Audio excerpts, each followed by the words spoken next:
When words swim up from the depths of the hearts of man and cascade as rivers across their lips, the same utterances are always spoken. The opinion of the tongue that has spoken it. Therefore, we must traverse the spoken waters of man carefully, guiding each other to the absolute river of truth. And in turn, we must gather all we can while taking it drop by drop for what it's worth.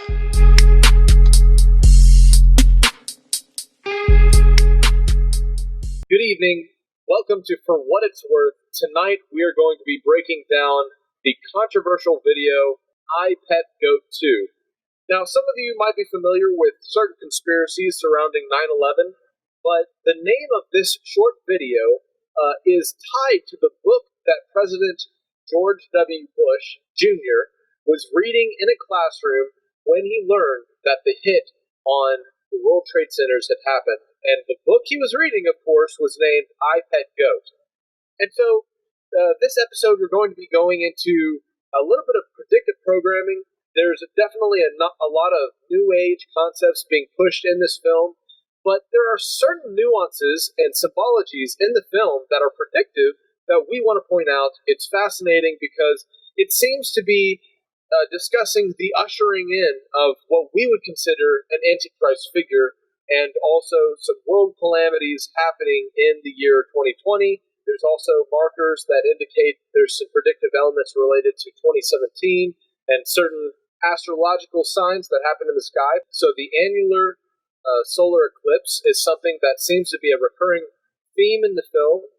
Also, whenever we talk about the symbology in the classroom at the beginning of the film, you guys are going to see how there's actual months represented by children in a classroom, and how the exact placement of a girl holding an apple is actually in reference to the year and the astrological signs that happened during that year. It demonstrates a buck moon and is related to a sign that's talked about in other pop culture media. Legend and Wikipedia have it that the gem will be revealed during the first full moon after a solar eclipse. That's tonight! One question remains. Why did you come here? Which I've discovered there's some interesting things about that. This is really fascinating, and we're going to break into some scripture and kind of exposit the whole cartoon in a scriptural lens. Who is the Antichrist scripturally, and how could this predictive programming be calling for the birthing of the Antichrist system, mindset, you name it, the person of the Antichrist, and calling for him to be ushered into the world.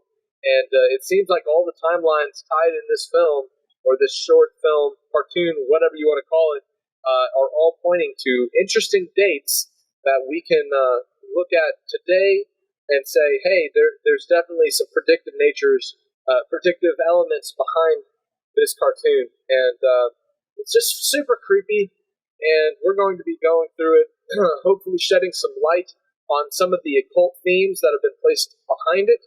Now, I've come to the position that I don't know if the people who created this cartoon are directly in contact with someone on the inside. They might have just been commissioned to create this. They could just be responding to certain mainstream pop elements that have influenced all of us, and they're just kind of putting them all together, and this is in some way a communication with people that practice occult ritual magic, and there's elements in this of ritual magic. And could this be someone's attempt to communicate with people that participate in those things, and therefore certain elements of this might have played out in the real world stage because there's something special about this particular cartoon. So we're going to get into all of that. It's going to be a in-depth episode, but by no means are we going to be able to cover every aspect of this. We're going to do our best with the little amount of research we've been able to scrap together from some of the best people breaking down this topic. And Bottom line, let's get into it, Tony. What's up, man? Hello, Jacob. Thanks for doing this again. It's my favorite part of the week, nearly. As you were saying, we could probably do 5 shows on this. Anybody who hasn't seen this, it's so creepy. It feels like it's total doublespeak. It feels like the whole thing is you're seeing one thing that just sort of telling a story, but doesn't make sense. But you can feel that there is a subtext through this whole thing that is telling something totally different. So I'm super excited to hop into this bucket of chum with you and see how it goes. And I wanted to say right off the bat, guys, we're not giving any prophetic credence to these things. We're just looking at them for what it's worth. If there is any predictive elements, perhaps it can reveal what people who are buying into this New Age theology of this Christ mentality or Christ consciousness that is represented by this Antichrist figure being birthed in this cartoon. This is just us comparing what we're seeing on the world stage today with the elements in this cartoon and contrasting them with what we see in the scriptures in relation to what's supposed to come in the end times before the return of the actual Messiah, Yahusha, And so, anyways, Tony, let's start perhaps playing some of this so that people can get a taste of this creepy iPad Go 2 cartoon.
So that was really interesting. What? Oh no, that's the attitude I feel about that video. So I was just like sort of agreeing, like, well, what is this? Like, what is this video we just watched? Oh man, it's a crazy amount of symbolism. Frame by frame, you can go through that with a comb and dig a lot out of it. And so let's just start with the first big opening scene. Of course, we have the goat, and he comes out of this hole, but the whole scene starts in darkness with a doorknob kind of eclipsing the hole that the goat eventually comes out of. And this is the first sign that there's going to be a lot of eclipse symbology in this. In that scene we're showing, it has a map of the continental United States and some famous false flag locations.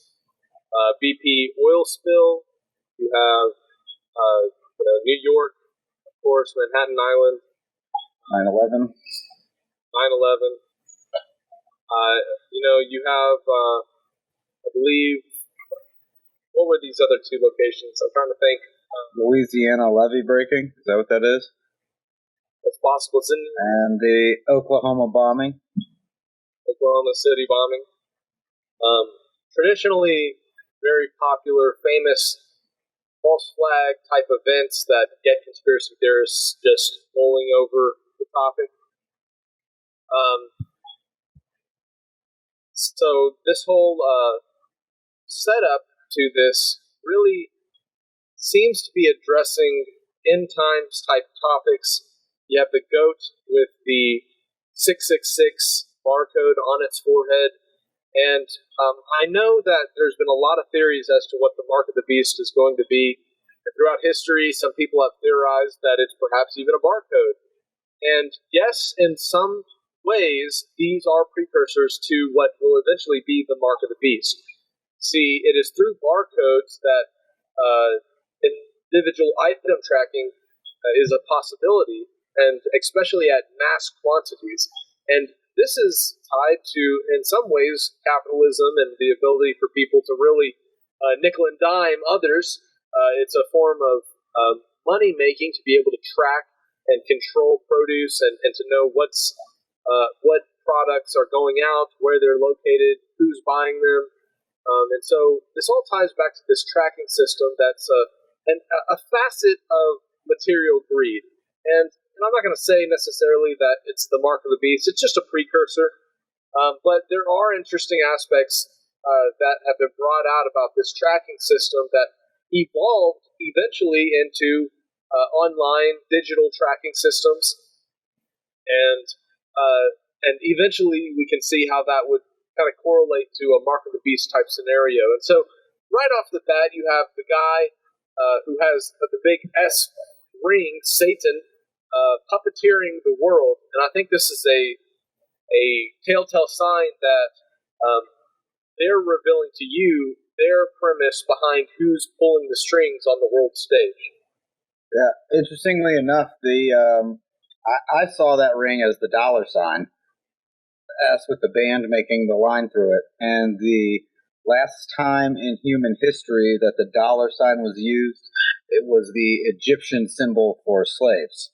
So when you look at the slaveholder's hand, the puppeteer, with the slave ring, it sort of like it starts painting the picture before you start to see who he's puppeteering, which it starts off to be George Bush.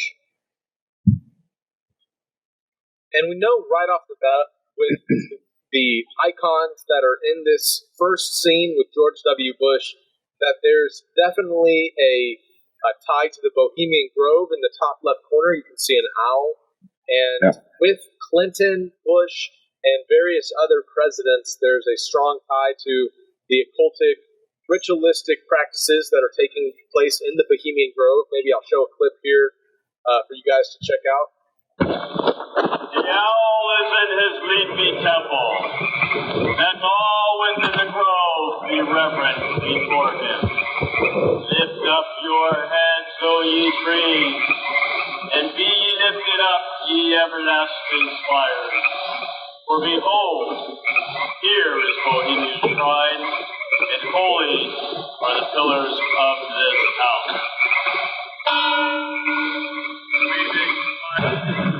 Our funeral pyre awaits the corpse of care. Fire shall have its will of thee, and all the winds make merry with thy dust. Bring fire!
When will you learn that me he cannot slay?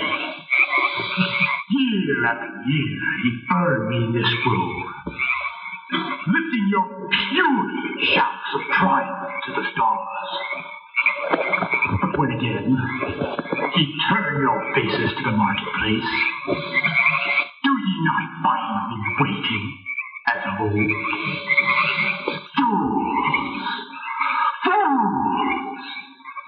Fools to dream ye conquer care.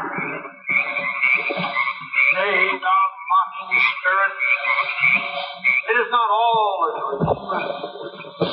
We know thou waitest for us, for this our sylvan holiday has ended. We shall meet thee and fight thee as of old, and some of us prevail against thee, and some thou shalt destroy. But this too we know. Year after year within this happy grove, our fellowship bans thee for a space. Thy malevolence which would pursue us here has lost its power under these friendly trees. So shall we burn thee once again this night, and in the flames that eat thine effigy, we shall read the sign, Midsummer sets us free.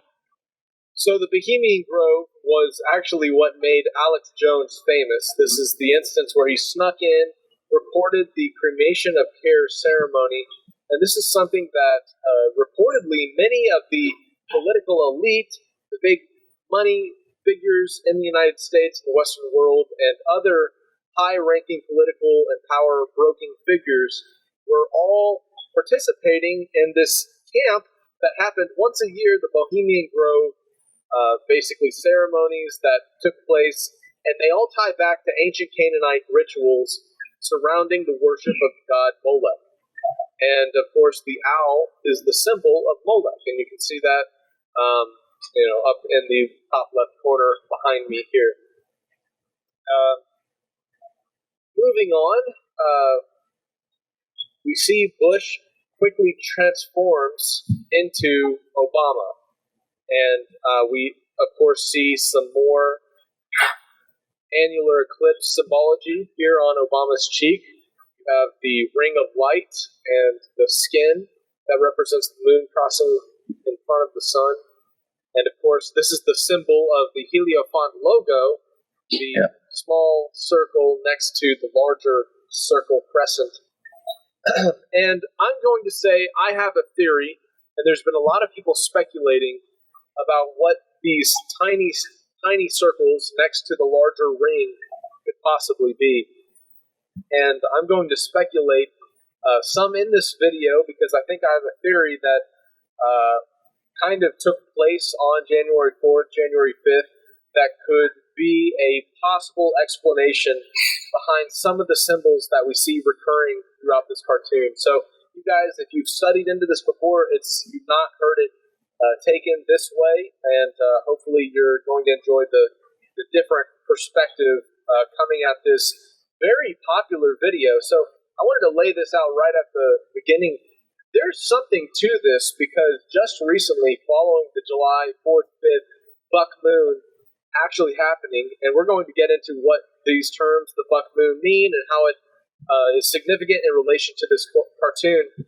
But following the July 4th, 5th buck moon, there's been a flood of YouTube videos that are really poorly done, have very little substance to them, that just swamped YouTube and swamped many other video sharing sites. And it's hard to actually find a good breakdown of this Heliofont video now, because it almost seems like a disinformation campaign has been started, because information about this is coming out, and it seems to be so closely tied to reality in terms of predicting things in 2020, predicting presidential candidates, and even down to certain elements that we see scripturally manifesting with the whole ushering in of this Antichrist figure and the Christ consciousness that seems to be taking the world by storm as people move away from traditional Christianity and give into a very New Age, Gnostic perspective that it only can be tied to this end times one world religion. I remember it was right after Amber and I got married. We were part of our research. We were working together, 24 karat gilding chairs for an owner of a bank, and we had lots of time to listen to stuff all day. And we were listening to. We finally went to let's just see what the New Age is saying, and maybe we'll be able to filter it through the lens. And we listened to the whole Gaia, David Wilcox, that whole genre. I think they were actually in it. And by the time we had we grasped what they were talking about, I started crying because I realized, the neighbor's like, "What's up?" I'm like, people are going to fall for this. I can see how they can fall for this. This is unbelievably crafted. It's nonsense to me because I know who the King of Kings is, but it was bonkers. And so when we see it in stuff like this, it's further proof that they're going to have people on the strings, just like George Bush is in the beginning of this, and Obama is in the beginning of this. Well, to move on to the next scene, which is a very popularly broke down scene regarding a classroom setting and this girl who's holding an apple. This is the first time you see her, and of course this is where you get a good glimpse of the same symbol on her cheek, just like you had on the Obama cheek. And you see another eclipse symbol there. Of course, on the top left, behind the third child, who's kind of sitting there with his hands together in a triangle, very reminiscent of how Donald Trump sits very commonly. Yeah. Whenever Donald Trump is sitting, he holds his hand like that, and of course the hair is very just obvious on this character, so that seems to be a very Donald Trump-like trait. Putting that out there, but behind its head is a buck figure, and this is the first time this comes into view when watching this video. And this buck is going to give us an identifying characteristic of this bunny rabbit that's over to the right in the top right corner. And this bunny rabbit is, if it's a male bunny rabbit, then it is also known as a buck. And this is going to come into play later because there's happens during the year called the buck moon. In the classroom, you have these 12 blue-like figures. And wrapping around them, there is a good amount of barbed wire. Of course, in 2020, the first instances that we can maybe try to associate is the coronavirus lockdowns. And so we can see that it really wasn't until January, February, March, and April that people started to have to go into the first phase lockdowns. And of course, if we look at this to explain the astrological signs that are kind of identifying 2020 with this picture. It might sound like nonsense, but bear with me. Let me walk you through it. So, if we were to number the children, starting with the back row and then moving to the row that is in the front, we would go January, February, March, April, May, June, July, August, ending with these two conjoined twins.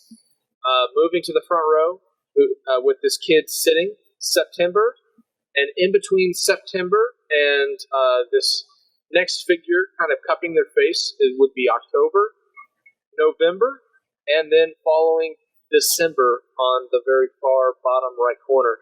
So this, if we look at it in terms of the 2017 calendar, places this little girl with possibly a moon picture at her feet, and it would line up right when the September great sign in the sky happened, the Revelation 12 sign that many people talked about in 2017. And of course, there was also a solar eclipse that happened. So you have both in August and then following in September the varying signs of 2017. So if we were to then jump and apply this same concept to the 2020 calendar, however, counting through these different children chronologically, let's start on the bottom left-hand corner, January, February, March, April, May, June, and you have this buck moon rabbit signal that comes down what would be the very first portion there of July. And so this is where the buck moon fell. This just passed a weekend or two ago in terms of when we're publishing this video. But this buck moon and this solar eclipse that is represented by this girl is two symbols that we're going to be breaking down and how they're reoccurring themes throughout some other pop culture media. I'm going to be talking about how an episode of The Simpsons is actually what I believe to be part one. The Simpsons.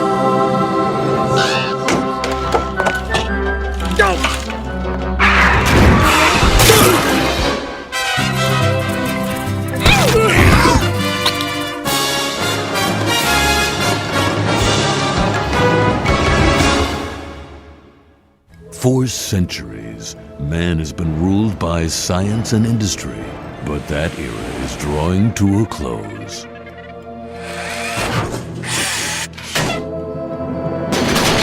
We stand on the cusp of a new epoch, one of prophecy, puzzles, and signs in the sky. And that epoch begins today. Our top story, today Springfield will experience a rare total eclipse of the sun. A solar eclipse is like a woman breastfeeding in a restaurant. It's free, it's beautiful, but under no circumstances should you look at it. We recommend using a homemade camera obscura, fashioned from an ordinary shoebox and paper towel tube. This was supposed to be pre-made. Fine, I'll do it myself. Where's the end of the freaking tape? Forget it, we'll do it next week. The eclipse is today. There's an eclipse when I say there's an eclipse!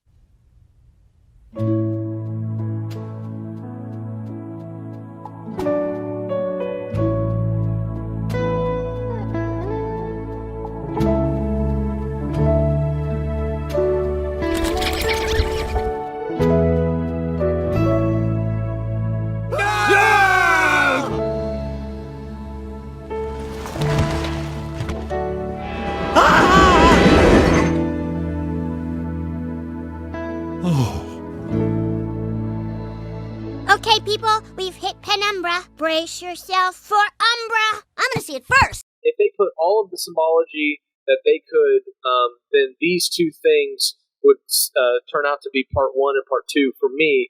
And of course, I'm going to talk a little bit more about that Simpsons episode shortly. But so the girl and her placement, chronologically, if you were considering the children as months, would land on June 21st, Father's Day, and that is also the day that an annular eclipse happened. And I'm going to show how some other pop culture references the necessity to pay attention to the first full moon following an annular eclipse. Legend and Wikipedia have it that the gem will be revealed during the first full moon after a solar eclipse. That's tonight. One question remains. Why did you come here? And this very particular combination seems to be indicating these New World Order agendas being fastly moved forward and implemented, and so that's the significance of some of the things we're going to be talking about in relation to, hey, this is all culminating in the revelation of the Antichrist, in my opinion. Yeah. And that's why we're being watching on the wall and talking about it. I did notice when I was watching it, if you look at the heads of the blue figures, the way they're all pitted, it's like they're letting you know they're moons. They look like moons. And in the Bible, it refers to the months. You know your months by the moon. So it feels like that's a explicit, these are moons, and it's a timeline. This is the subversion of this kind of video. It's so cloaked that you can tell they have a tongue they're speaking out of both sides of their mouth when they make it.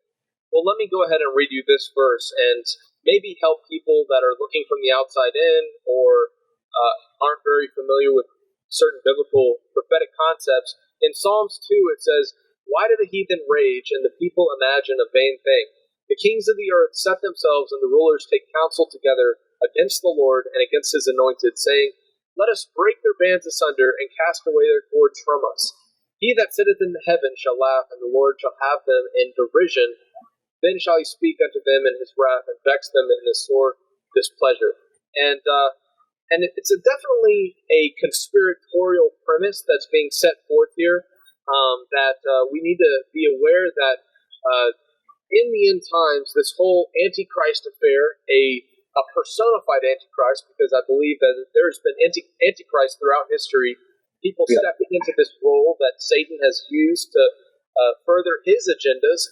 But, of course, we have this concept in the scripture of 8 Antichrists and certain cryptic riddles being said about these 8 Antichrists that are going to manifest throughout history. And then, of course, the 8th being of the 7, which I believe could tie to a little bit of research I've been doing on the first representation of the Antichrist in the Bible. Now, my current belief is that Cain, who slew Abel, is the first example of what could be considered an Antichrist spirit manifesting in the world. And that's what I'm going to tie to certain symbology that we later see in this cartoon that seem to be also tied to these 8 lotus flowers that I see parallel with these 8 Antichrists that are supposed to be appearing throughout history. And so, talking about Cain, we have many aspects of his life that parallel what we see with the Antichrist in the book of Revelation. We have a mark that is on his head. You have this premise of he can't be killed. You also have those who receive his mark. The book of Revelation talks about those who receive his mark seek death, but death eludes them, which is very synonymous language to what promise was given to Cain. And I know there's many theories out there, some that perhaps Nimrod is the first true rebellious one who exemplifies the Antichrist, but all of these people share traits throughout history. I mean, you could draw Antichrist traits out of Hitler. You could draw Antichrist traits out of certain Caesars that ruled over Rome during the time of the early first century believers. There's many Antichrists throughout history. Augustus Epiphanius. I'm saying that incorrectly. Maybe you can correct me.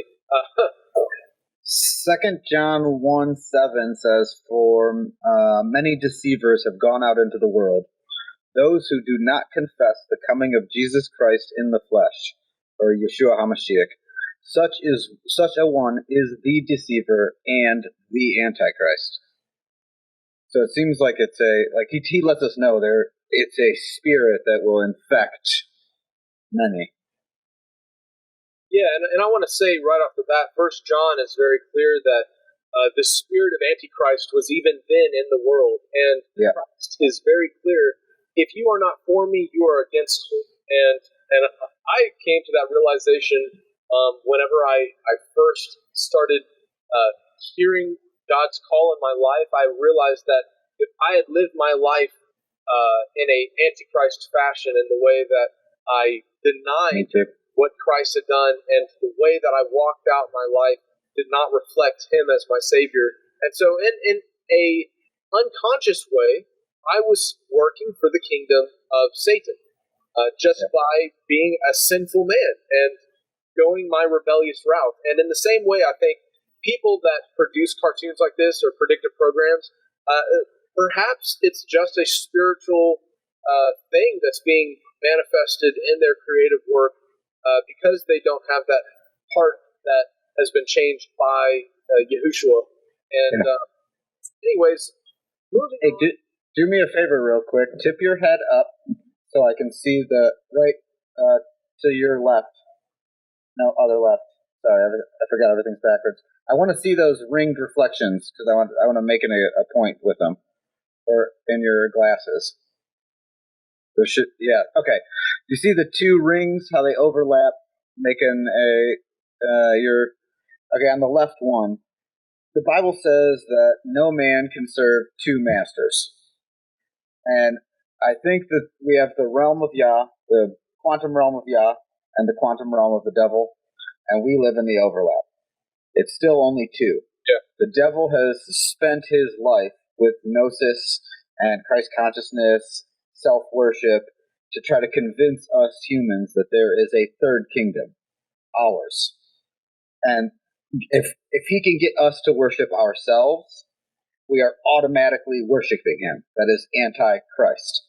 There's Christ and Antichrist, and if he can get us anywhere away from the Christ, then it is, you're now on the spirit of Antichrist in that. You know, your explanation of the kingdom of darkness versus the kingdom of Yah, and how they're an inverse of the other, is really interesting because there is a mathematical equation that's on the wall behind Bush there, and it says F equals negative F, as if to infer, yeah.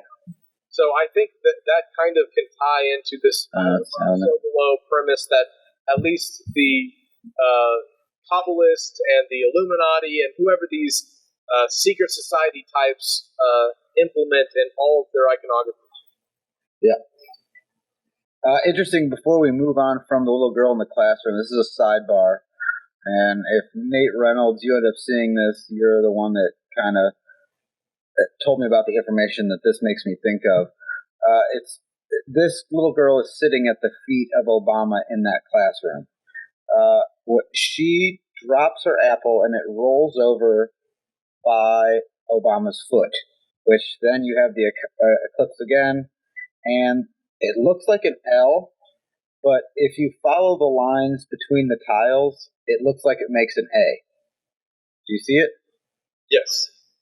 Which Antichrist. Now, I'm not saying Obama's the Antichrist. However, if you look under Obama's foot, there is a coin there. And there is, and among the dark kingdom, there is certain coins that you get, or talismans, that grant you wishes, or not like Genie in the Bottle wishes, but like you can request favors and exchange your coin. Or if you are murdered, they will take your coin. They're assassinated, they'll take your coin back to the person that they assassinated you for. And that makes me think of it. I was not able to distinguish what's on it. It's so faint, but I found it super interesting that it's under there. It almost looks like a crown, interestingly enough. It looks like a royal crown, like one of those it does. goofy looking crown. Yeah, the crown underneath the feet. Huh. And so the AC is definitely an interesting point that you bring out there, standing for Antichrist, because it does tie to what bursts forth from the apple, the lotus flower, which I'm going to go ahead and put on screen now and show that there is a sculpture, a medieval Catholic church has this sculpture of an Antichrist child bursting forth from a lotus flower, crushing what looks to be a lamb. And the lamb's legs seem to be tied. And this is reminiscent of what we saw at the very beginning of the video, with the goat being behind wires and kind of in what looks to be like a concentration camp or some kind of a prison.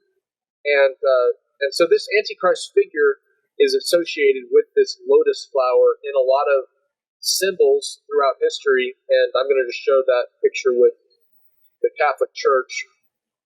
Now, the significance, I think, also of the L, and I wanted to break this down because it's a new revelation, kind of looking at this video that I had, and of course I might be wrong, so I reserve the right to be inaccurate on this, but I've not heard anybody with this perspective before on any of the videos we've reviewed. And so this L shape, I believe, is associated with the sign that follows the buck moon. And so I'm going to explain this. Of course, we have what looks to be moon symbology, a crescent moon. You have the L, and this is following this apple that rolls from the arms of a girl who definitely represents the moon. And so for all these reasons, I had this L shape in my mind, and the other day I looked up into the sky, and it was July 5th, the early morning hours of July 5th, and I looked up into the sky, and there was what appeared to be an L shape in the same configuration as this thing that's painted on the ground. And I find that very peculiar because I was aware of the importance of the July 5th date.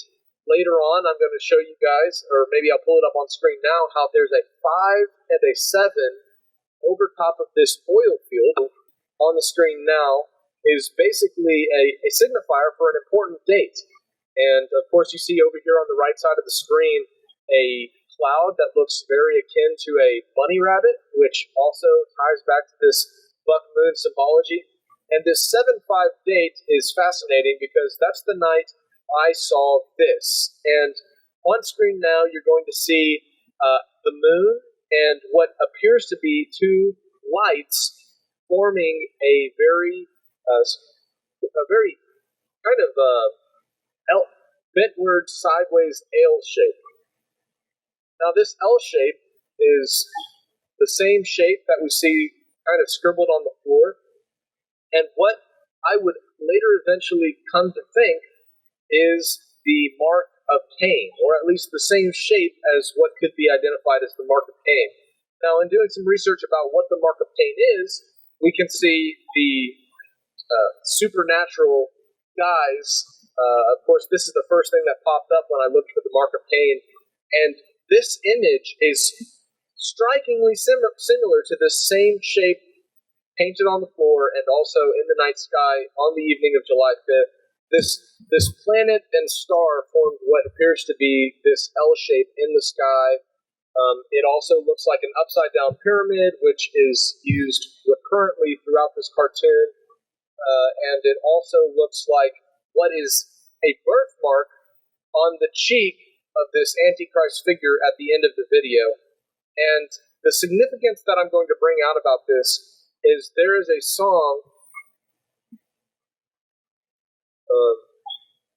I'm going to have to find the song here real quick, Tony.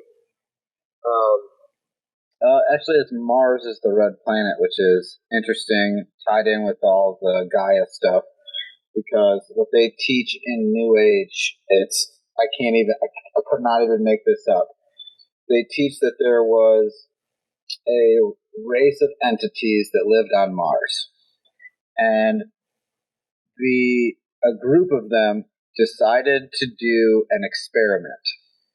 And they called this experiment the Lucifer experiment. And what they did was they cut themselves from the red cord, which we know the symbology of that in Scripture, with it being Yeshua. They cut themselves with the red cord, which cut them off from the collective empathy. which then they started becoming greedy. So then they got kicked off of Mars and sent to, and ended up coming to Earth. And so now you have the two divisions where the fallen group from Mars is trying to keep men's Christ consciousness lower, and we only have a certain amount of time to get it to the next, back up to the next level. Because we fell, they convinced us to fall too when they got sent here. It's the craziest thing. It's like, are you reading Genesis? Is that what you're doing? Like, are you twisting? Like, it's insane. We should probably do a show on that. Okay, here's the song that I was talking about that has significant ties to this whole birthmark and signs in the sky. It's the song First We Take Manhattan, and it's by Leonard Cohen. And if you look up the lyrics, you can see on screen now, it says, "They sentenced me to 20 years of boredom for trying to change the system from within. I'm coming now, I'm coming to reward them. First we take Manhattan, then we take Berlin. I'm guided by a signal in the heavens. And I'm guided by this birthmark on my skin." Wow. That's crazy. Take Manhattan, and of course we have all the Statue of Liberty symbology in this cartoon. Yeah. First we take Manhattan, and then we take Berlin, and of course I'm going to show you guys how this episode of The Simpsons, titled Gone, Maggie Gone, is part one in what I believe is some type of occultic communication. Somebody put together this Simpsons episode, and they left an unfinished plot line, ending with Bart being sat on the throne of the Catholic Church as an Antichrist figure, and they left it unfulfilled. They didn't do a part two. They just left the end of the episode with Bart becoming the Antichrist. And I believe this I Pet Goat 2 episode is a direct response by, be it the powers that be or somebody who's just a lay person that was able to piece together all these different symbols that have been prevalent in occult theology. And so I believe this I Pet Goat is a response to this first premise put out by The Simpsons, which predicts the coming of an Antichrist. And, of course, we've already talked about how The Simpsons have a knack for being predictive in their programs, such as predicting Donald Trump becoming the president, predicting various other instances and technologies. So you guys are going to see some correlation there as I pull it up on the screen and show you guys how those tie together. Real quick, you were just talking about Lady Liberty. We have Lady Liberty's torch falls off of her, and which I thought there's not really a lot else going on, so it seemed to be the point of the scene. And when you look up and see what Lady Liberty's torch means, it is Lady Liberty enlightening the world. The torch is a symbol of enlightenment. The Statue of Liberty's torch lights the way to freedom, showing us the path to liberty. So I find that interesting because if her torch is falling off, then it's basically saying you're really getting your liberties cut off and your enlightenment cut off, all under the guise of enlightening us. Yeah, I find it interesting that at the beginning of that Simpsons episode, there's very explicit Antichrist end times promos kind of flashing on the screen, and the whole thing seems geared to setting up this Age of Aquarius, different themes running in the background of the episode. And interestingly enough, in the episode, it talks about how a lot of the prophecies regarding the coming of this figure who ends up being Maggie, who eventually is replaced by Bart, the Antichrist figure, how this whole thing was tied to a Catholic nun that lived in the 1500s, and if you look up her name, she's an actual historical figure who whenever I was reading through her Wikipedia page, I saw terms like levitated, and I don't know how accurate that is, but it's on Wikipedia, and this lady was named in the Simpsons episode. And my current thought is that she had a prophetic vision of the coming of an Antichrist figure. I'm sorry, but I know God would never ask a mother to sacrifice her child for the good of the world. Again. Maybe I'm just being selfish. I don't know. No, Marge, you're the most giving person I know. Besides, I gave them another gem child to sit on their precious throne. Step aside, ladies. I'm bringing the peace.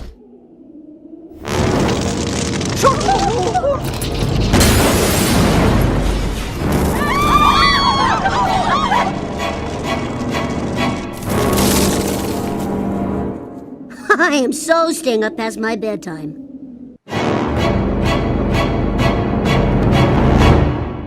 Playing out this timeline regarding this sign in the sky, the eclipse, and then followed by the first full moon, the buck moon after it, and then directly following this buck moon, you have this sign in the sky that looks like what is on the cheek of this Christ figure later on in the video. So, Tony, if maybe you could pull up this Christ figure, and I can point out this this symbol on his cheek that looks like this moon star formation forming an L, which is just seems to have appeared in the sky on July 5th, an important date recurring in this cartoon. Yeah, this one. I mean, this is what I got. This is because it's part of something else I was doing.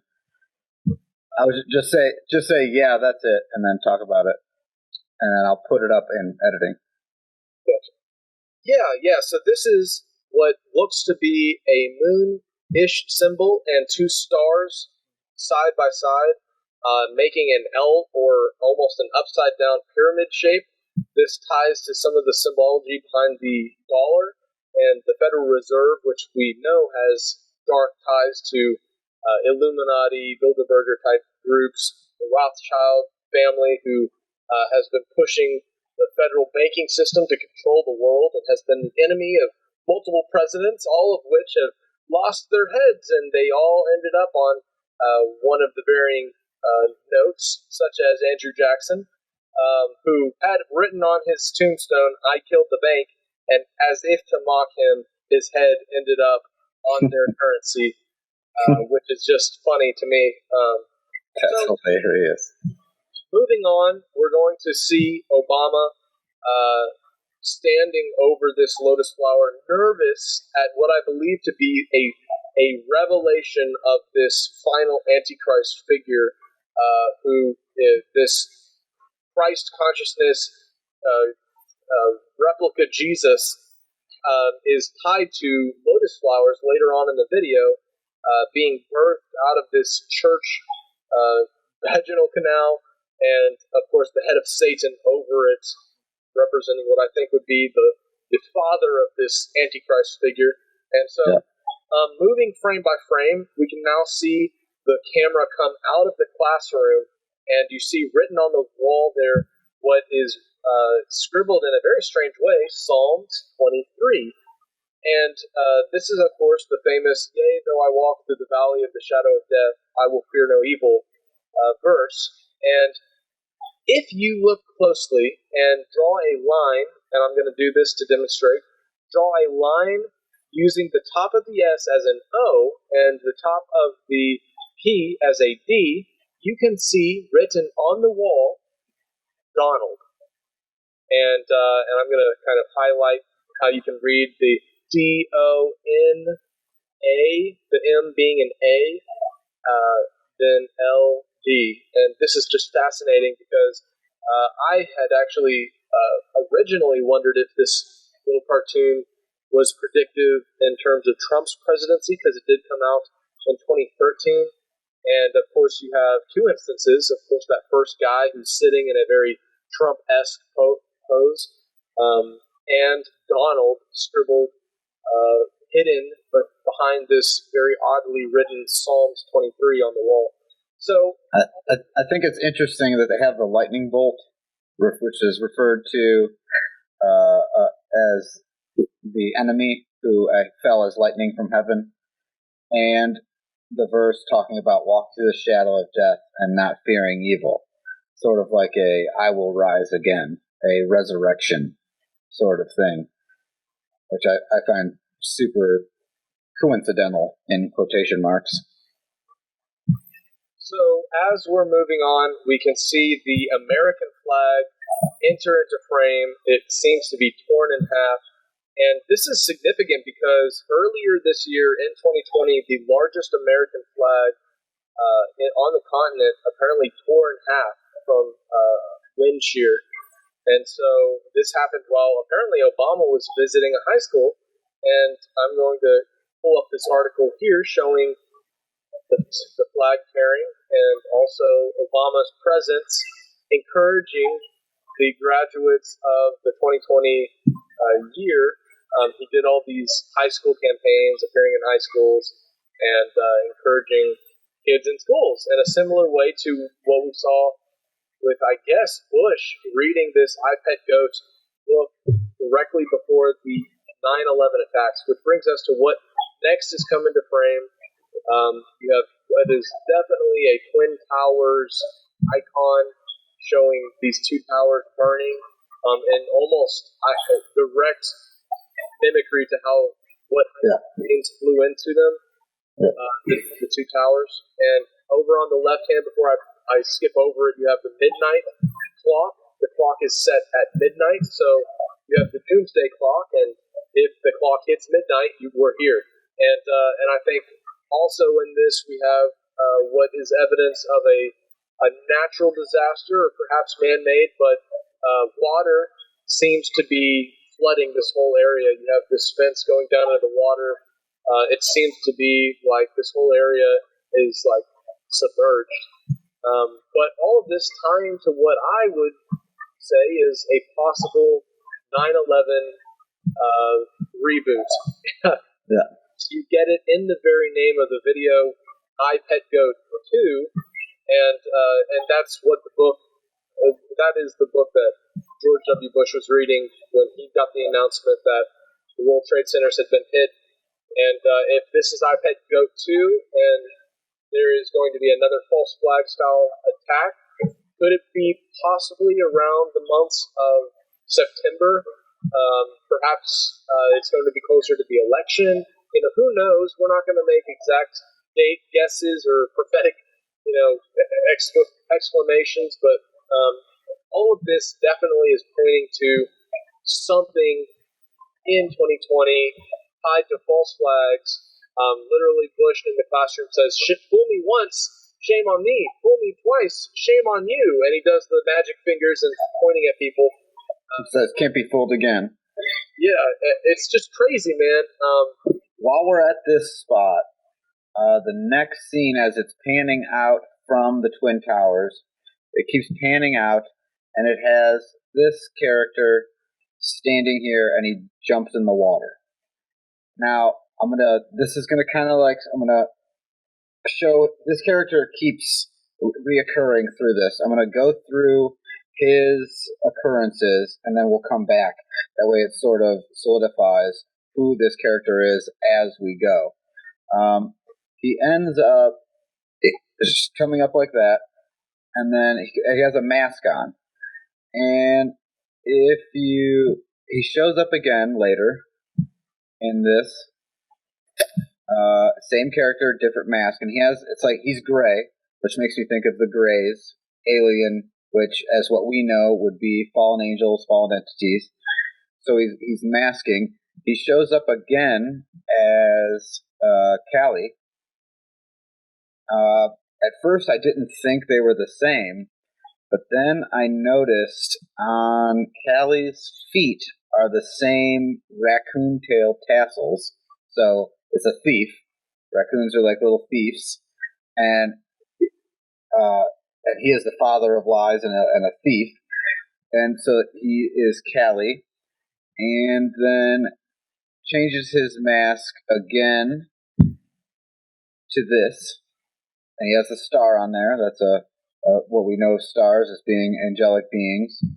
Changes his mask again into this Doctor Who, or one of those Crow Doctor masks. The plague mask. That's it, yeah, the plague mask. And then changes it again to here, which I think this is his mask revealed, because I don't see a mask, and this is the first time it kind of shows him without it. It feels like he took it off. Which then it cuts to, directly after the scene, it zooms in on his face, and then zooms in on this face and starts panning out. So we'll get to what's happening in this situation, but this, I believe this character here is the fallen angels who are behind the scenes, sort of dancing as this charade plays out, as this storyline plays out, what they want to happen happens. To me, it seems like the practice of ritual magic. Yeah. Of the ceremony. Yep. Then correlated with the birth of this Antichrist. Yes, exactly. Consciousness. And so whatever ritual this dancing figure is, which is very reminiscent of Shiva, that's out in front of CERN, of course, the dancing god, and they have the weird dance that I'll show you guys here of the ritual of the dance of destruction, basically, that they even played out at CERN, which is, it's like literally the same dance that we're seeing this cartoon character dancing, and then it wrapping up with the plague mask is directly possibly tied to the COVID-19 virus thing that's being pushed today. And so all of these very interesting. And then, of course, it cuts to the birth of this Antichrist figure, who, of course, we can talk a little bit about. The birth is actually really interesting. Here's a side shot. They threw our buddy Osama bin Laden, in here, and if you look closely, he's wearing the CIA patch. So it's sort of like it's a Easter egg for us. Earlier in it, I found this interesting. It shows this picture of a praying child. He's got his hands in the praying symbol, and it sort of rotates and zooms out, and it is an egg that is held by this machine here. Yes, there he is. And if you look at the writing on the bottom, it took me a while to figure out what it was saying, because it sort of keeps dancing all over. It says ab-ch, I thought it said ab-chance, which I looked up ab-chance, and ab-chance is a telecommunications company that does business as Hubble Incorporated. So I thought I was on something there, but then I realized it's later on that it says ab, and you see the CH, and then CH, and then this is, it took me so long.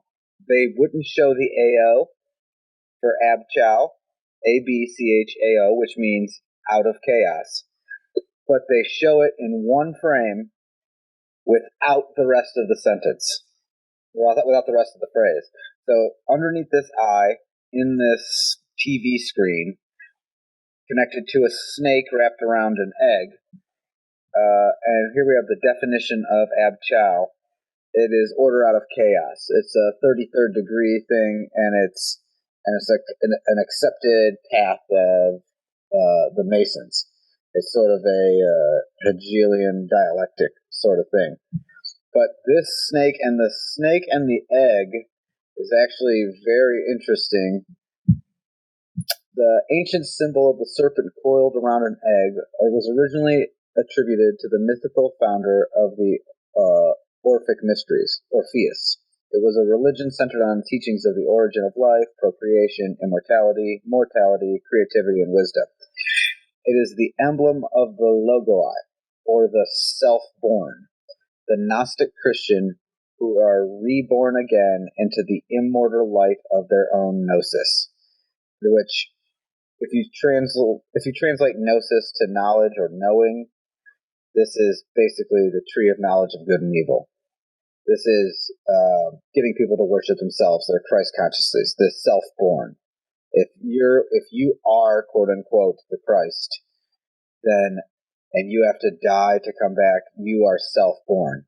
It is not the real Messiah. It is putting a person's place in the stead of the Messiah, which then renders them an Antichrist.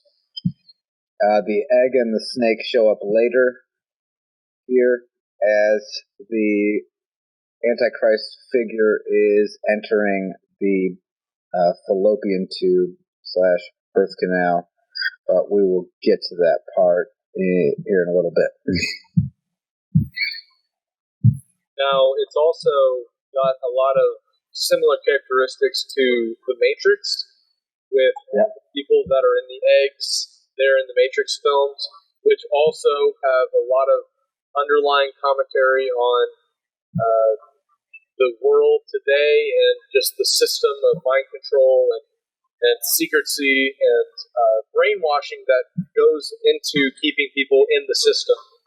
Yeah. And so, of course, the person in the egg is right along those same lines, which I believe, of course, tapping into AI and connecting our brains to a digital system is another avenue for,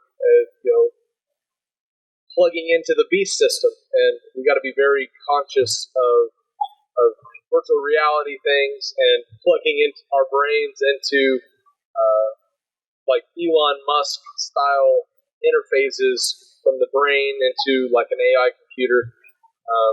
Because we have talked about in the past, Tony, how Siri and Bixby and Cortana, all of these digital assistants are a replacement of the Holy Spirit. And then if it gets to the point where they're actually in our brains telling us what to do, where to go, what to think, then it truly is almost a replacement Holy Spirit. It's an unholy spirit. It's an unholy spirit tied into an AI supercomputing system. And go ahead. I feel that if this realm we live in, is a spiritual construct that appears physical.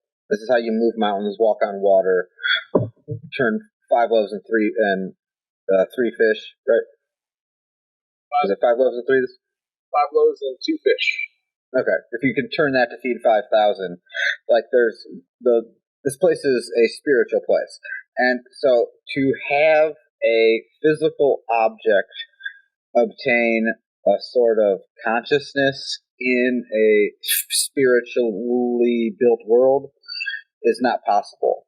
I feel as if it is a bridge for the fallen entities to speak to us without us going, hey, where'd that voice come from? You know what I mean? Yeah, I think a lot of the people that are tapping into occult practices, rituals, trying to communicate through seances, they are able to tap into some of these spiritual concepts that are being propagated, and they're perhaps being mediums for fallen angels or demons, and they're basically giving us the playbook in the same way that God says, I will do nothing unless I reveal it first to my prophets. Yeah. Perhaps the enemy of our souls is also tied to that same rule, and kind of reveal the game plan before they can actually do it. And so, moving on in the video, of course, we have Osama bin Laden and the CIA symbol on his shirt. You see up in the sky, of course, another eclipse, partial eclipse, and that's likened to the symbol of Islam, the crescent moon, of course, tied to the Islamic, extreme terrorism that Osama bin Laden and ISIS and other groups that have eventually been tied to American funding, which is suspect, of course. Of course, looking at all the issues with 9/11, 3 towers fell. You had a massive engineers guild publish a paper on how World Trade Center Building 7 absolutely was a controlled demolition. And when you have all these different kind of issues with the official story, the airplane that flew into the Pentagon, just all of the nuances to the conspiracy, this video really has a lot of things that pop out to me as revealing truth behind some of those those conspiracies that have been way back since 2001. People have been talking about some of the issues with 9/11 and how false flags have been used to draw people into wars in the Middle East and historically just justify wars in general. So, Tony, I don't know if you want to maybe make any more comments, but I'm now looking at this scene of the Statue of Liberty on top of what looks to be a Star of David, a Star of David symbol. Yeah. And there's close ties with the United States and Israel, of course. And so as you move on to see the Statue of Liberty crumble, there's definitely a process in 2020 that is tied to this symbology of the United States crumbling, and all these interesting things happening. Later on, we're going to see in the eyes, we're going to see, okay, this Christ figure approaching his burning heart, which is... I have something for that. This is like where he first makes his first appearance, and oddly enough, he makes it on this boat. It's an Egyptian Anubis boat, one-eyed being shown, which makes me think of all of the Hollywood. Hollywood, Yep. craziness. And then it has the burning heart on him, which people try to say it's the Sacred Heart, and it's his thing. I looked up. The flame within the heart is your personal focus of the sacred fire. It is your opportunity to become one with your higher self. You call it the Christ, the Buddha, the Tao, or the Atman. It is the potential of your divinity waiting to burst into being within your humanity. It is a Christ consciousness thing. People try to say that the burning heart is referring to how much he loved us, the passion of the Christ. But in occult stuff, that's not what it means. It's referring to Christ consciousness and the flame of that. Yeah, and then as it pans up, you see on his forehead the all-seeing eye, underneath a pyramid, of course, all Egyptian symbology, and then it brings into scene this creepy head of a devil-like gray character, and his beard is actually a pyramid upside down, what you would see on the American dollar. Yeah. The all-seeing eye pyramid. And this monetary figure is plugged into the head of this figure that I have now come to see as associated with Bart from that episode of The Simpsons. He literally has the spiked head, bro. He literally has the same spiked head as Bart, and in his eyes, and this is the additional insight for those of you who've been watching, waiting for the new revelation that I want to share with you guys. So this is why I believe the Simpsons episode Gone, Maggie Gone is part 1 of this, and this is part 2, almost like a response and a finishing of the story timeline of this ushering in of the New World Age. So in his eyes, you can see markets plunge, okay? And it is in the eyes of this Bart figure. And now I am going to pull up for you guys something in the stock market known as the Bart. And this is some really, really shocking stuff. This has been happening over the past year since the great plunge that happened because of coronavirus. But you literally have a terminology in stock market trading called the Bart. And let me do a screen share here for you guys. Here's my screen, and here is stock market Barts. Look at this, bro. Do you see this instance of the upshooting market, and it comes over in the same shape as Bart's head? And, there's Bart's butt. Sorry, guys. So, bottom line, I believe there is either a signal coming through the stock market, or perhaps a warning through the banking manipulators, the Bilderbergers, the Rothschilds. They are putting these marks in the stock market as a sign that change is coming, that the big reset is coming, and the World Economic Forum already has on their agenda the global reset set for January 2021.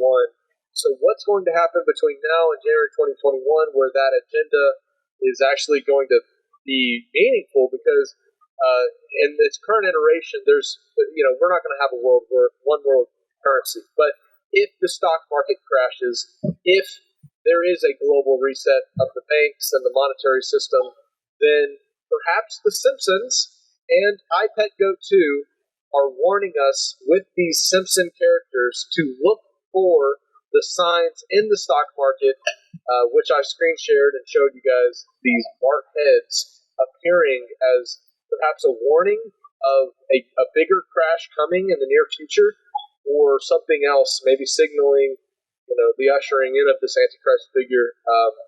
But we know that the people that run the banks, the vast majority of them have ties to Satanism, to occultism, to the Illuminati, whatever you want to call it, because they come out and admit their involvement in these secret society groups. And so that's the significance of this marked correlation that I'm making in iPetGoat2 and this episodes of The Simpsons where Antichrist. So, interestingly enough, that character that is tied to the Bart character, he's even yellow. He's even got yellow paint on him.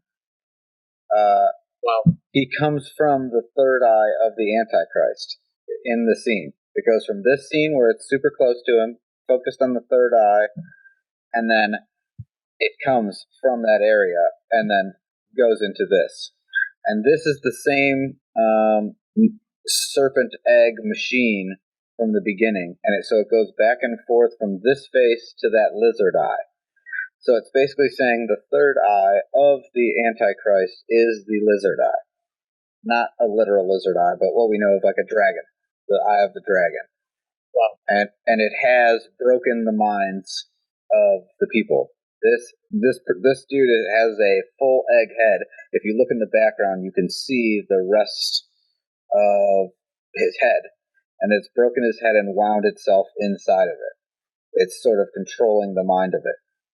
Which then, if you're drawing the Bart thing with the yellow, it could be controlling the markets as well. Now, we know that historically the system of Babylon transplanted and was tied to early Egypt. Yeah. So there's direct correlations between the Babylonian political and monetary system, as well as the system of Egypt, and all of those correlate to here in the United States. And I don't have to time to go into my personal theological beliefs of the United States and biblical prophecy, but suffice it to say that the daughter of Babylon and the daughter of Egypt and all the Egyptian symbology in our dollars and in our architecture, they all trace back to these ancient systems. Yeah. And that's why the symbology in these secret societies and on the dollar bill and in this video seem to be referring to Egypt, because I believe it's in reference to the United States, like we see here on the picture behind me. This video is about the United States for the most part. Scripture says there's nothing new under the sun, so it hasn't changed. Since the beginning, it is Babylon, Egypt concept, and Israel. Like not what we call Israel, the actual place. Those in covenant with Abba through his son. That it is the people of Israel and the people of Egypt, Babylonian, that mysticism, and it hasn't changed. It's still the same. It's come out of her, my people. And so it's not just going to just suddenly have a new ring to it 4,000 years later. There's nothing new under the sun. It's the same old thing. It's come out of pagan traditions, out of pagan systems, and be in the world, but not of it. And the symbology behind the whore of Babylon and the apostate church is going to doubly come into play later on in this video. Yeah. You can see basically this old hag inside of a phallus topped by a cross, a steeple. And this seems to be the building that the Antichrist is birthed out of, this church building.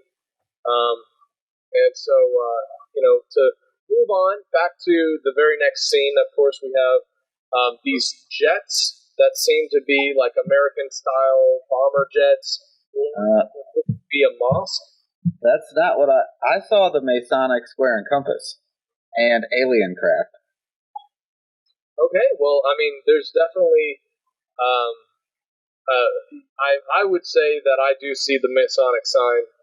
I didn't look at it closely, but I mean, they're fighter jets that look like flying Masons and signs.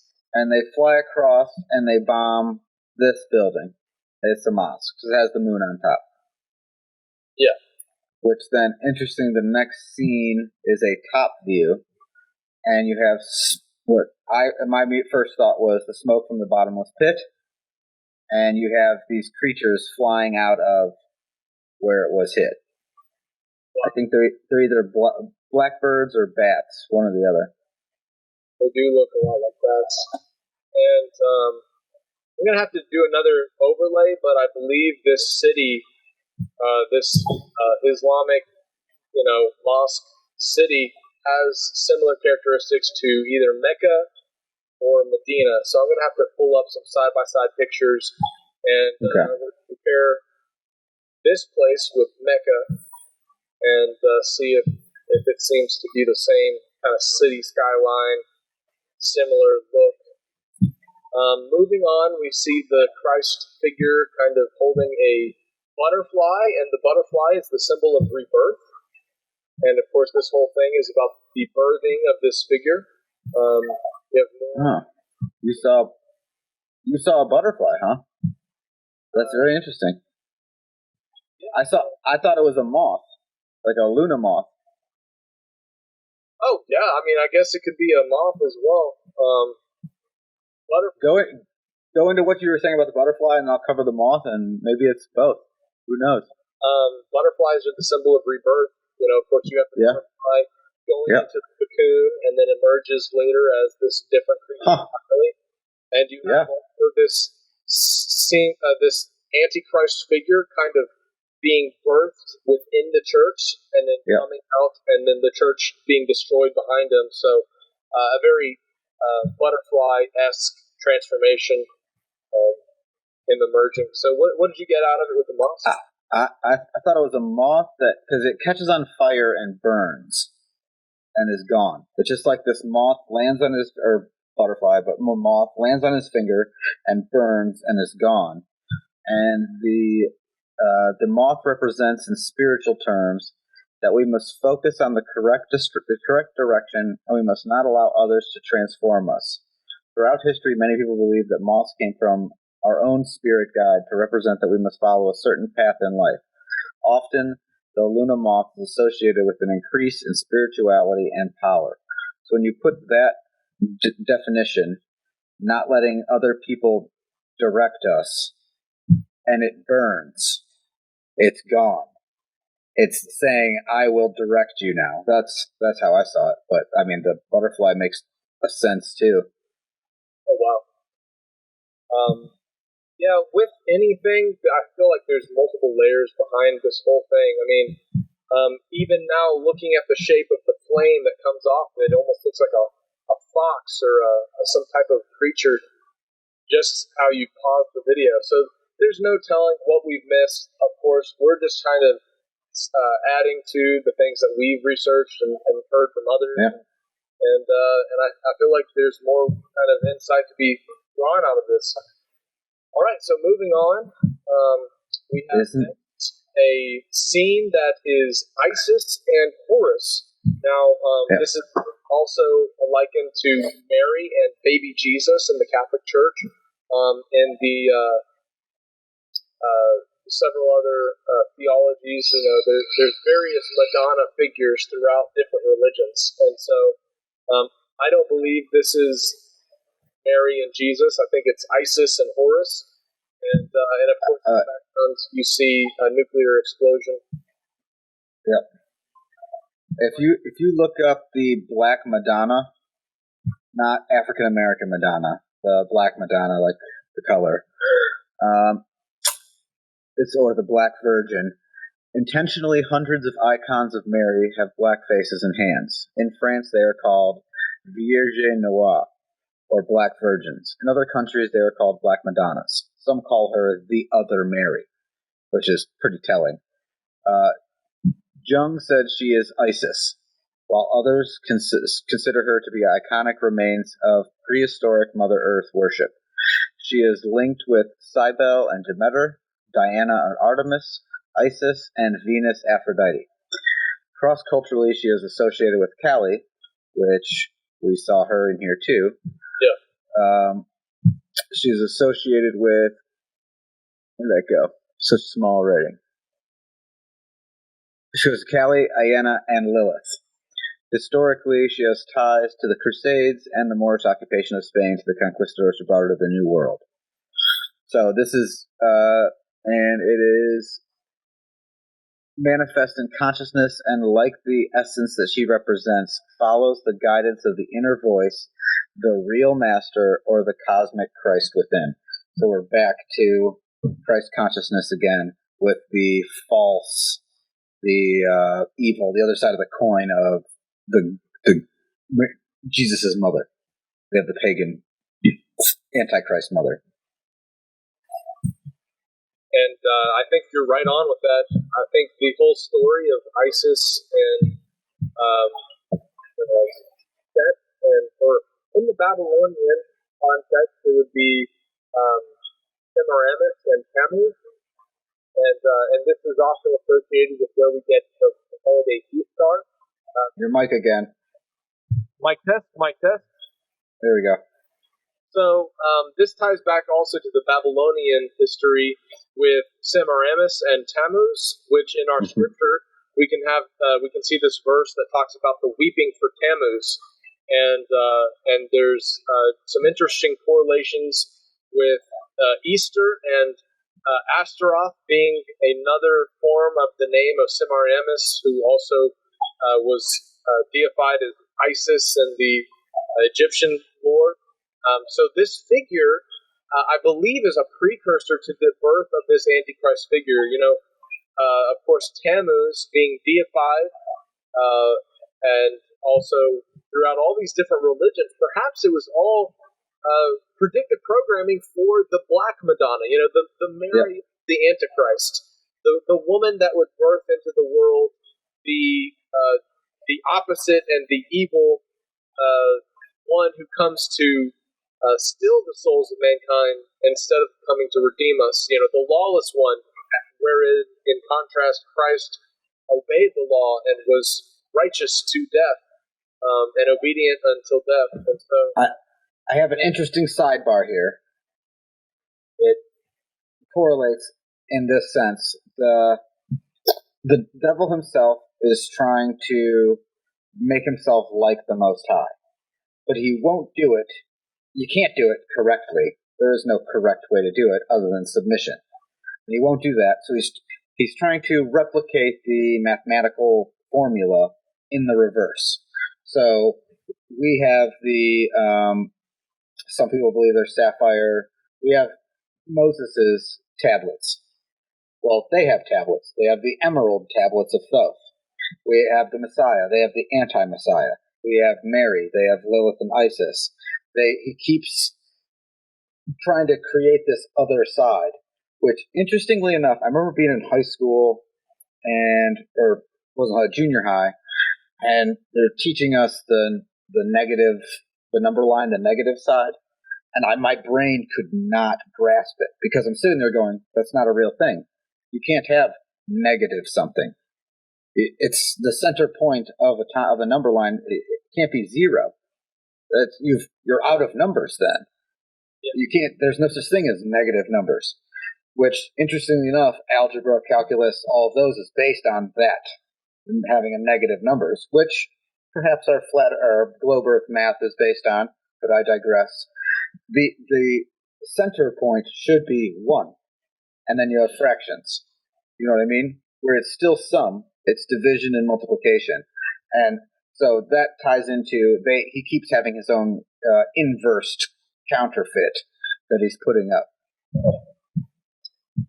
Yeah, and I think that's definitely some themes that we can get out of this is it's revealing the counterfeit of a lot of things. So you're revealing these false flags, which are counterfeits. You're revealing the apostate church represented later on in this poor figure in a church steeple. That's a counterfeit of the true remnant of God.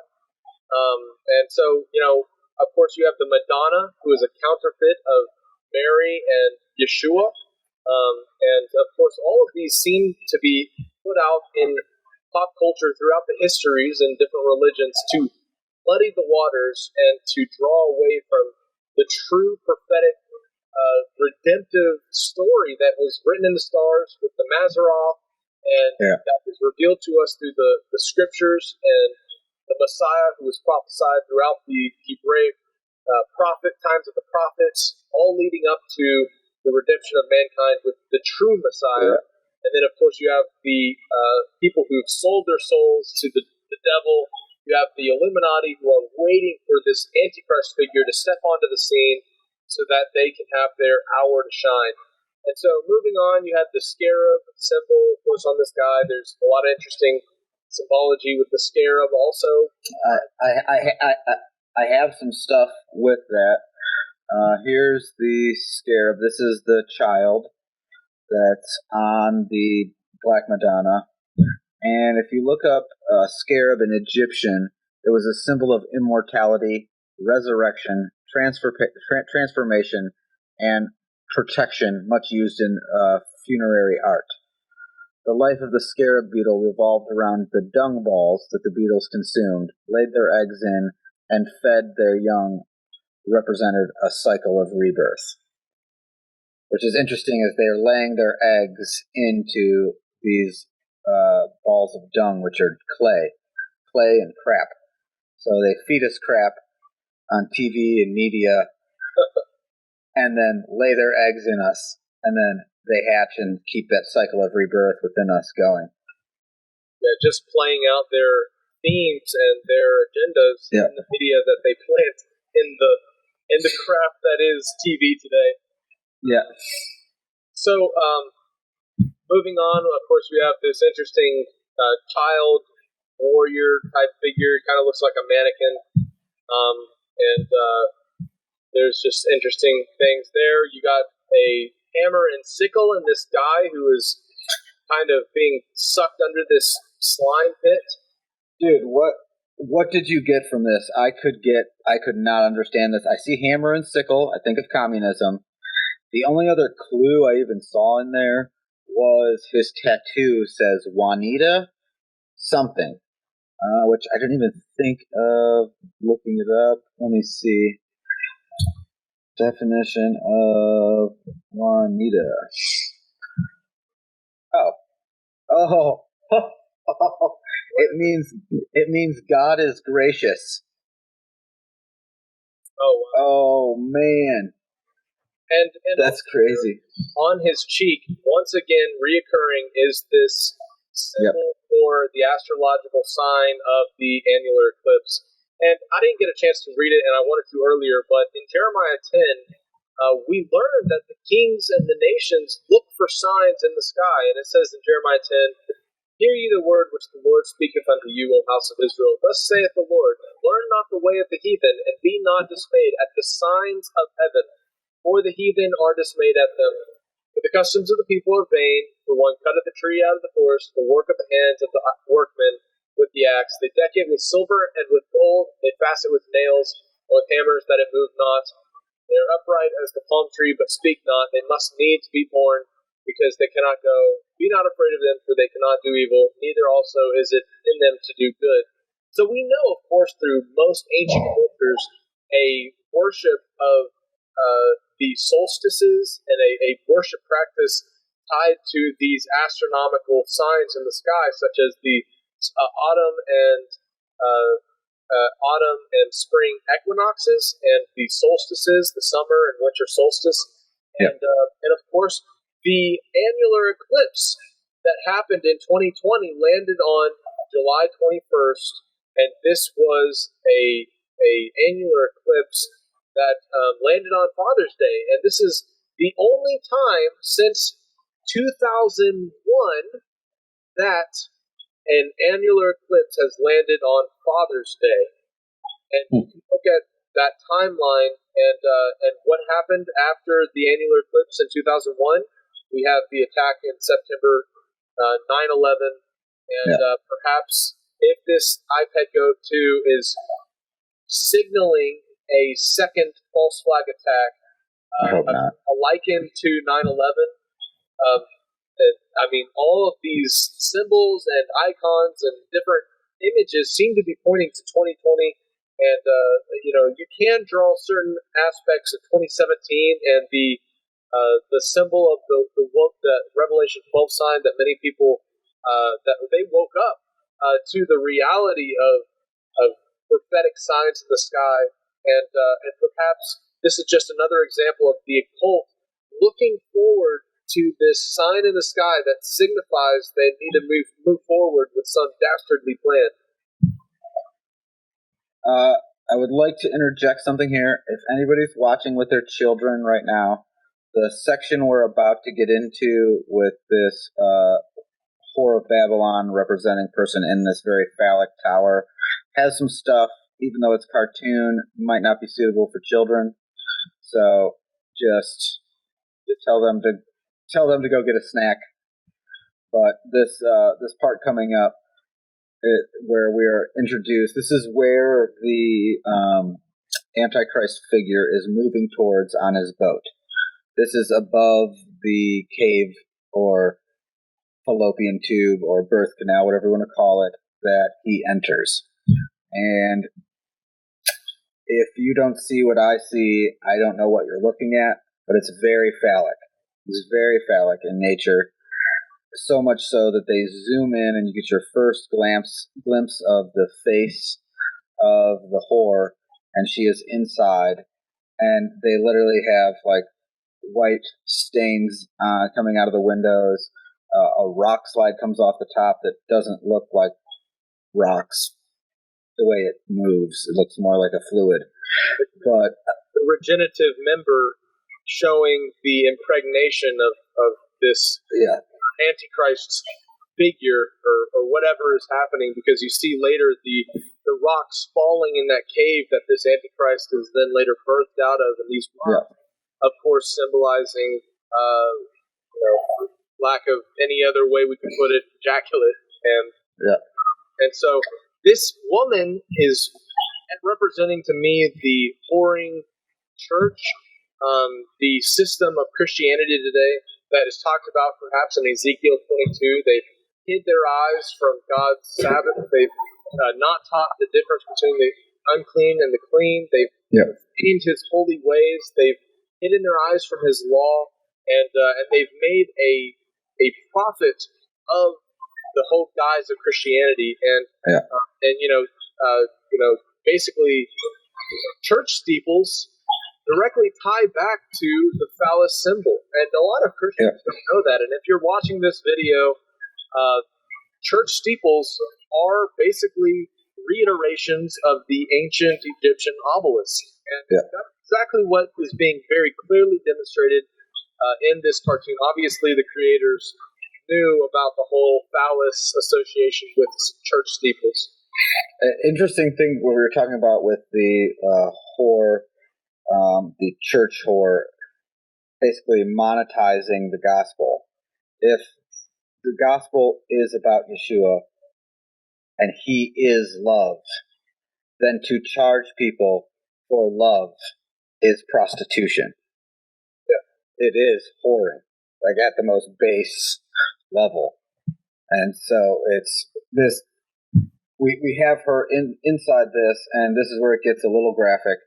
First, I'm gonna back up just a little bit. This is where he first enters into underneath this. Actually, no, this comes after. So we see the phallic tower. We're introduced to the whore that's in there. Then the Antichrist figure riding his Egyptian canoe comes into this birth canal, riding on the water. While he's riding, a bunch of fish start jumping out of the water into the boat. And when I think of, in this whole regenerative context, little swimmers, I'm still thinking of ejaculate in that sense. And so he carried... What'd you say? Just another perspective is followers, of course, this is a very biblical type thing, fish jumping out of water into the boat. Yeah. And in biblical context, the apostles are called fishers of men. And so in this context, I could see these fish representing followers jumping into this boat with the Antichrist mindset, joining leagues and becoming, fanboys or followers of the Antichrist system. Maybe that's why they're wearing jail clothes, the black and white stripes. Very interesting. Because they're imprisoned. So he does this. He does this boat. Then it cuts to, this is where it gets even weirder. This poor lady, she starts getting pushed back by the light. This seems very rapish, and then all of a sudden, she's spotting, or so she knows she's not pregnant. It disappears, letting you know she is no longer able to have her menstrual cycle, indicative of pregnancy. So I'm not going to leave these up for that long. There, but definitely the symbols behind an immaculate conception type deal. But this is not the biblical one. This is the immaculate conception of this Antichrist figure that is later birthed out of the church system. Yes. And this is super evil. Now we've caught up to the point where I was going through that gray entity that kept changing his mask and then ended up with his head above this entrance. It keeps zooming out, and the Antichrist figure is birthed. The water breaks behind him. The Antichrist figure is birthed out into this area, which after about 4 frames, he backs out, and this church building is behind him. This church building crumbles. We have freeze-framed this church building and the Notre Dame tower falling. They are almost identical. Yeah, and as you see this Antichrist figure being birthed out of that canal, you see, count them, 1, 2, 3, 4, 5, 6, 7, 8 lotus flowers in the water. Yep. And this is a liken to the verses that talk about the 8 antichrists that will rise their heads throughout history. And I think this is just a video. This cartoon is really all about the birthing of this central character, this Antichrist, Christ consciousness figure. And it's out of the church system, which is interesting. Another concept that I want to point out, we skipped over this scene, but we're going to go back to it. It's this girl who's standing in front of these tanks waving a peace flag. Yeah. And this is, of course, likened to a very famous historical scene of a protester in a square, squaring off against some tanks. And we can see some traits about this girl. She's wearing a lion, or a tiger, on her back, a decal. And this is an Asian associated figure. Of course, China comes to mind with tigers. You turn and see her face, and she does seem to have kind of Asian characteristics. On her face, you have the nuclear symbol crossed out, of Japan, and the whole nuclear spill into the Gulf from the Fukushima meltdown, and how nuclear waste was basically wasted. And you have the protests that have been going on in Hong Kong, which this seems to be a protest. And then, of course, on the ground, you see an interesting astrological sign. It seems to be what looks like some type of small planet-looking thing passing in front of the sun. And before the Day of the Dead, which this character who pops up behind her seems to be like a character right out of some of the Day of the Dead artwork, the different skeleton figures that are celebrated during that festival. This sign in the sky is going to happen before the Day of the Dead. I believe it's either Mercury or Mars is going to pass in front of the sun a few days preceding the Day of the Dead this year in 2020. So could this be pointing to some type of protest-style event leading up in the days prior to that Day of the Dead festival? I don't know, but it's interesting. That is interesting. I was having trouble trying to figure out what that one meant. I was hoping you. It looks like that character would go under the name Skullduggery. I'll pull up some pictures. It seems like everywhere you type in Skullduggery, and it's pretty much that same kind of concept. We'll put some pictures up here. All right, so fast forward to after the lotus flowers, and he is riding out of the cave entrance, the birthing canal. He is being born. At that point is the first time. Let's see. Where'd it go? Thought I had him. Okay, here they are. It's the first time his eyes open. His eyes are shut the whole time, up until the point where he is birthed out of this canal. Then his eyes open. So it's an awakening, a birth and awakening, which I found really interesting.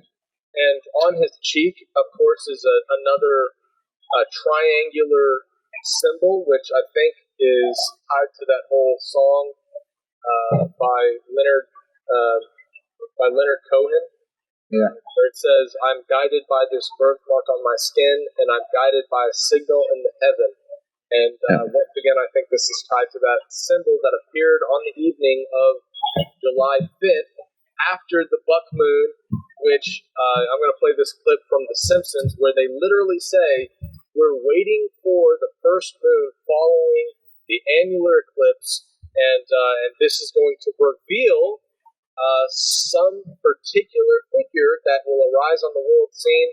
And then, of course, in the Simpsons episode, Bart steps up onto the throne of the Catholic Church, and representative of this Antichrist figure, that seems to then play out in iPad Go 2 with this iteration of an Antichrist figure being born out of the church, with the symbology. And you talk about how his eyes have been closed this whole time as if he was asleep. Well, it is this moment that he wakes up that the crown of thorns disappears from his head, as if to say that the identity of this figure is going to transform from a Jesus mimic to maybe fulfilling that, setting himself up in the Holy of Holies, declaring himself to be God, taking on that role of the Antichrist. And so, we're wrapping up towards the end of this video, and at the end of it, you see. Can I interject two things while we're on that topic? The first one is, the song Hallelujah? Leonard Cohen also wrote that one. It's the same dude. Wow. And, okay, so when the Antichrist figure, we'll call him AC Slater, comes out of this church building and the whole building crumbles. That makes me think of the verse 2 Thessalonians 2, 3, and 4.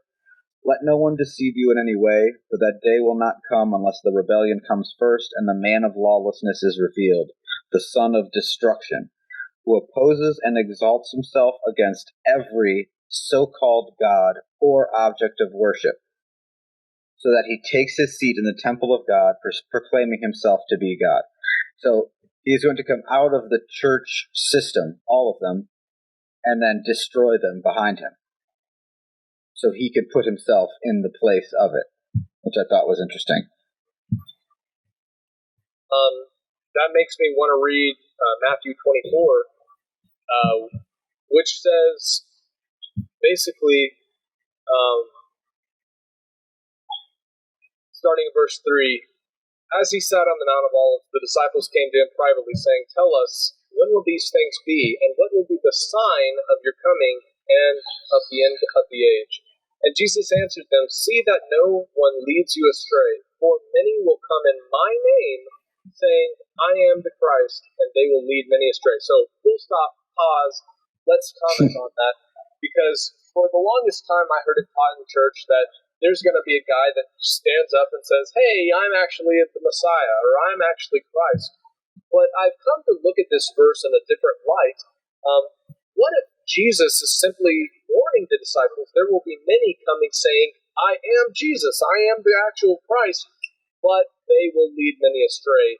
And that's what we see with this apostate church concept, the priests that have done violence in the book of Ezekiel that we're told about, who totally hid their eyes from his law and taught lawlessness and led the flock astray. And they are all saying that Jesus, or Yeshua, is the Christ. Yet we see in Matthew chapter 7 that many will come to him and say, Lord, Lord, have we not done all these mighty things in your name and cast out demons? And he's going to declare to them, I never knew you. Depart from me, ye who practice lawlessness. And this is absolutely the figure of the Antichrist, a person who comes in the mimicry or image of Christ, but justifies lawlessness. And I think that's what we can be looking out for, is this Catholic rendition of Jesus is what the whole world is being prepped for, to receive on the scene as almost like a Christ figure. And he shows up and is like, hey, guess what? I'm Jesus. I've been the one you've been praying to all along, but let me just tell you how things are a little different and how you're all actually wrong, but all of you had little pieces of the puzzle, and we can all come together in an ecumenical movement and worship ourselves, because all of you can also ascend to godhood following after me. And so that's the whole premise of the Christ consciousness trap that really the New Age is bringing onto the world. This mindset that was really tied back to the very first lie in the Garden of Eden, that you can be as God. And of course, back to the point, in the video, the crown of thorns disappears. So is this signaling the revelation of the Antichrist's identity as, not a suffering servant, but rather this, everyday man figure, that now he's not just Jesus, he can be, anybody can now step into this role, and that's how you have this whole Mark of the Beast topic come in, and people, signing in and becoming part of the board, or the one world consciousness, which is tied to the Tower of Babel and the slight against God of all people coming together to try to kill God or replace God. And we have to be prepared, because what if somebody shows up on the scene and calling themselves Jesus Christ, and yet they're teaching lawlessness? Are we prepared to call them out as the Antichrist, waiting and holding off for the true Messiah to return, as lightning from one end of heaven to the other? He's going to come riding in on that cloud, where every eye can see him. It's not going to be this Antichrist figure that comes out of this church system. Tony, you wanted to go ahead and say a bit there? I was just going to keep. I mean, you said it all very well. And to tie it in with it, the next scene after he comes out, the AC is come out, and he's riding on the boat away from his mother. It cuts to a scene of that child that was with the Black Madonna, who is now alive again, and he's spinning. And you can see he has the one eye symbolism. And he ends up spinning. He's in the middle left of the screen. And this scene made me think a lot of the devil taking Yeshua to a high mountain and promising him all the kingdoms of the world. This is what I thought of when I saw this. Oh. And he just sits there and spins over all of these kingdoms.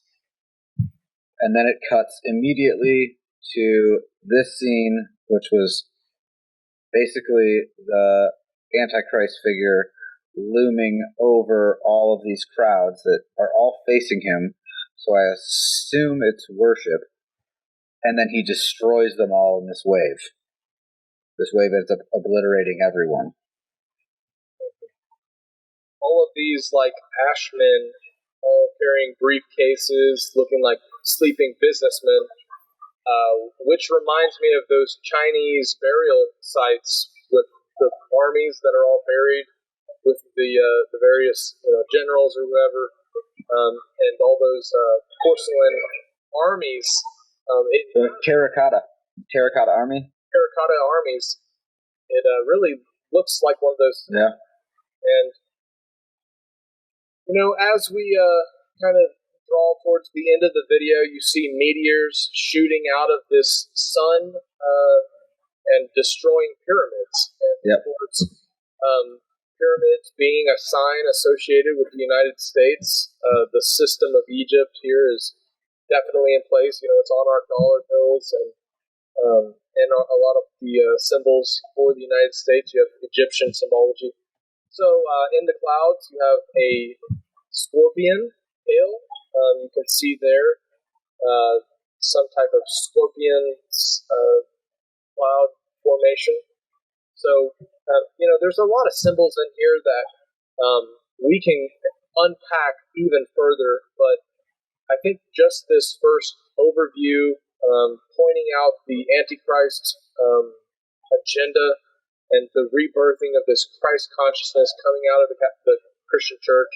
I think all of this is some great points, and putting it together in this episode concisely is going to help a lot of people see that there's definitely something to this video and its predictive nature in regards to 2020. When I saw I didn't see them as meteors. I saw them as a third of the stars being cast to Earth.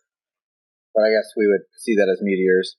But when it hit the pyramids and destroys them, my brain thought there's a reason that they're called Babylonian mysteries. Because back in the day, he didn't teach. He can't. The enemy can't teach even his followers exactly what he believes. He has to give them some kind of weird version of it, so that when it comes end game time, he can change the whole system. There isn't a certain group that goes, "Oh no, we're still your people. You owe us." Everybody gets changed. He's wiping. I mean, it says in Revelation that, or Thessalonians, that he puts himself against every god and every so-called god. So all of the false gods, he's going against those too. Which I can see Christians going, yeah, see, he's against the false gods. But I mean, it's going to be really very deceptive. And so when I see Egypt crumble, to me, it's like the final thing. It was built with Egypt, and then he destroys Egypt and takes his spot. And of course, it was the American system that was designed to basically be this powerful nation, so that when it was crumbling, out of its ashes could be born this new world order. And you see that in a lot of the language behind some of these Bilderberger secret society types. This call for a new world order to be drawn out of the ashes of this system that we find here in the United States of America. and of course, you almost have this story that talks about a false flag and destruction that comes to the United States of America, nuclear war, and all of it culminating in the birth of this Antichrist figure.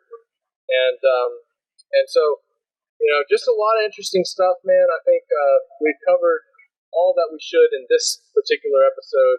Yeah, we could do probably 4 more into like the little details, like the little stuff that's all the way in the background that, like, if Disney does it, these people are doing it. Yeah, absolutely. And bottom line, the most I have gotten out of this that I'm going to take away from some of the videos I've studied on this iPet Goat thing is that the occult absolutely is looking to the stars for signs for when to move forward. And it 100%. really does look like in 2020 they got some of the things that they were waiting for. This annular eclipse on July 21st on Father's Day, same thing that we saw in 2001, and also this buck moon, followed by what I think is the mark of Cain in the sky. And of course, you can maybe see that correlation. Maybe I'm off on this, but it is something that happened on that July 5th date. Another thing I want to point out is that perhaps we should be paying attention to world events tied to those dates, or at least following the date of July 4th and July 5th, where that buck moon was, a figure coming out of Christianity, preaching or Maybe propagating a Christ consciousness mentality. So anyways, that's enough rambling, man. Let's go ahead and wrap up this episode. Thank you all right. for watching this show of For What It's Worth. Thank you, guys. Yeah, thanks for tuning in, and we'll catch you next week. Bye, guys. Bye, Jake. Peace out. When words swim up from the depths of the hearts of man and cascade as rivers across their lips, the same utterances are always spoken. The opinion of the tongue that has spoken it. Therefore, we must traverse the spoken waters of man carefully, guiding each other to the absolute river of truth, and in turn we must gather all we can while taking it drop by drop for what it's worth.